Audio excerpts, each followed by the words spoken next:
मैं आज एग्जाम्पल ले रहा हूं जो 7वीं क्लास की किताब है आवर पास्ट पार्ट 2, उसका पहला चैप्टर, पेज नंबर 10। इसमें 13वीं-14वीं सेंचुरी के एक सूफी पोएट अमीर खुसरो की एक कोटेशन दी गई है। मैं जरा उसको पढ़ के सुनाता हूं। ये देखिए, ये है आपके सामने। इन 1318 the poet Amir Khusrau noted that there was a different language in every region of this land.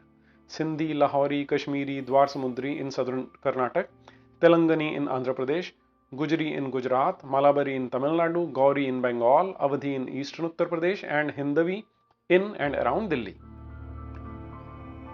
ये एनसीईआरटी वाले हमारे बच्चों को पढ़ाते हैं। इससे अब इस कोटेशन को अगर आप देखें तो यहां पर कहीं भी इंडिया, हिंदुस्तान, हिंद ऐसा कोई शब्द नहीं है। एक ऐसी इमेज बनती है कि जो पूरे का पूरा लैंड है, जो पूरी भूमि है, वो अलग अलग भाषाओं में बंटी हुई है। तो कोई यूनिफिकेशन, कोई एकता नहीं थी इस देश के अंदर। आज से लगभग 150 साल पहले दो अंग्रेज हिस्टोरियन थे, Elliot and Dawson, Henry Elliot और जॉन डॉसन। उस टाइम के बहुत बड़े ऑफिसर्स थे और हिस्टोरियंस थे। इन्होंने एक प्रोजेक्ट लिया था कि पिछले 1000 साल में जितने भी लेखकों ने हिंदुस्तान के बारे में कुछ लिखा है, उस सबको इकट्ठा करके उसकी ट्रांसलेशन की जाए। इससे इन्होंने एक 8 वॉल्यूम का सेट निकाला जिसे कहा जाता है history of India as told by its own historians. और आज तक इसको सबसे ऑथेंटिक और सबसे सही हिस्ट्री का एक सोर्स माना जाता है। इसमें इन्होंने अमीर खुसरो की यही वाली कोटेशन ट्रांसलेट की हुई है इंग्लिश में। ओरिजिनल जो अमीर खुसरो ने लिखा था वो तो फारसी में था। जो अमीर खुसरो की ओरिजिनल पोएम है उसका नाम है नूह सिपहर, जिसका मीनिंग होता है 9 स्काईज या 9 हेवंस। इसमें जो ये कोटेशन है तीसरे सफीर में से ली गई है, तीसरे सिपहर में से ली गई है।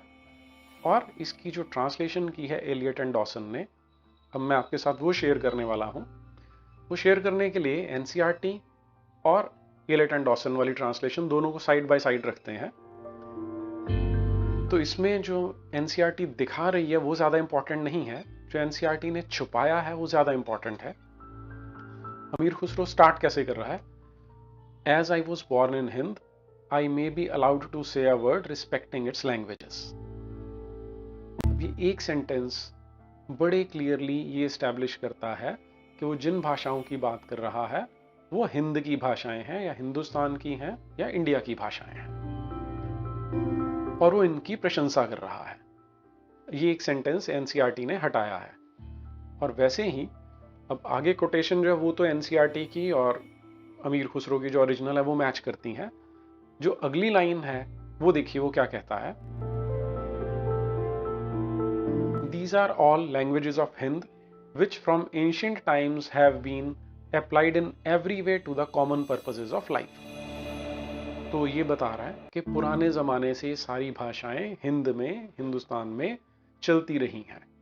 क्या ये दो सेंटेंस एनसीईआरटी वाले नहीं डाल सकते थे? बिल्कुल डाल सकते थे, लेकिन ये जो किताबें जिनके बारे में कहा जाता है इनमें से जहर निकाला गया है, एक्चुअली इनमें जहर डाला गया है।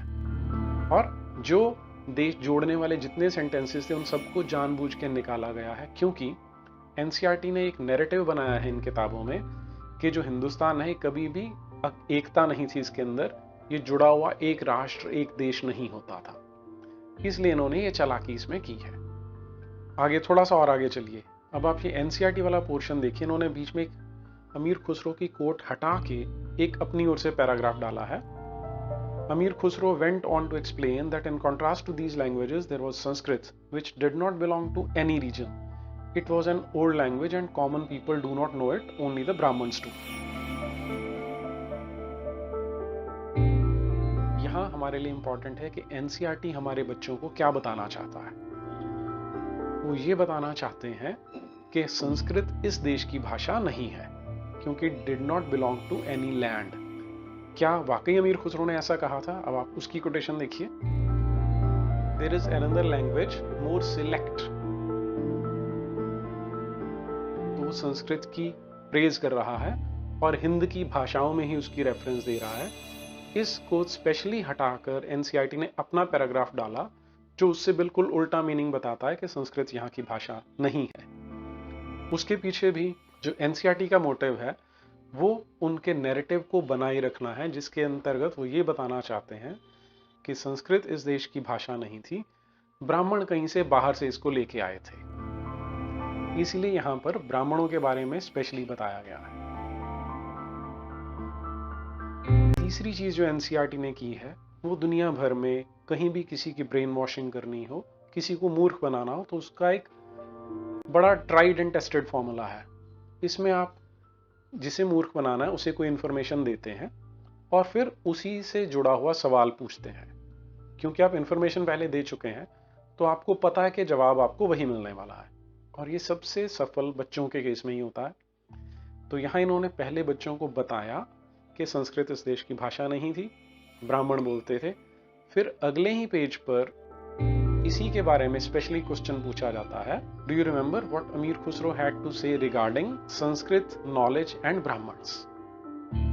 तो पहले आप एक झूठ पढ़ाते हैं, फिर उसी का क्वेश्चन बच्चों से पूछते हैं ताकि उनके माइंड में ये बैठ जाए कि वाकई संस्कृत इस देश की भाषा नहीं थी। अब इस सब का इफेक्ट क्या है, इस सब का परिणाम क्या है?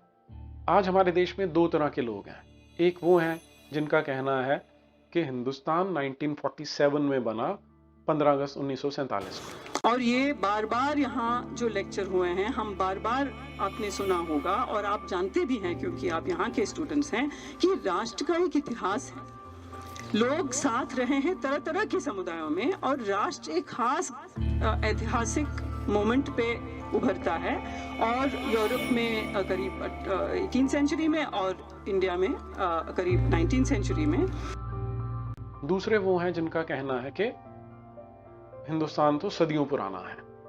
अभी भी आपको लगता है कि अखंड भारत का सपना आपका वो आपने छोड़ा नहीं है? नहीं तो आप पाकिस्तान को रियलिटी नहीं मानते? नहीं, वो एक ट्रांजिटरी बात है, बदल जाएगी, बदलेगी। मतलब हिंदू जो भारत पहले का था वो भारत दोबारा से बनेगा, दूसरा इलाज नहीं। ये टू नेशन थ्योरी आप बिल्कुल ये तो बिल्कुल नहीं मानते। इनमें से एक हैं जो राष्ट्रवादी हैं और दूसरे हैं जो मार्क्सवादी हैं।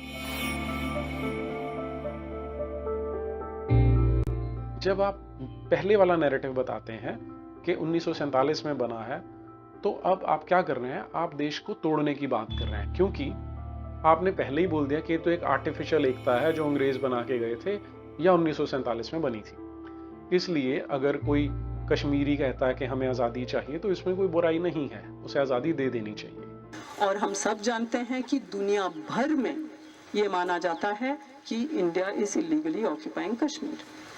Everybody accepts it.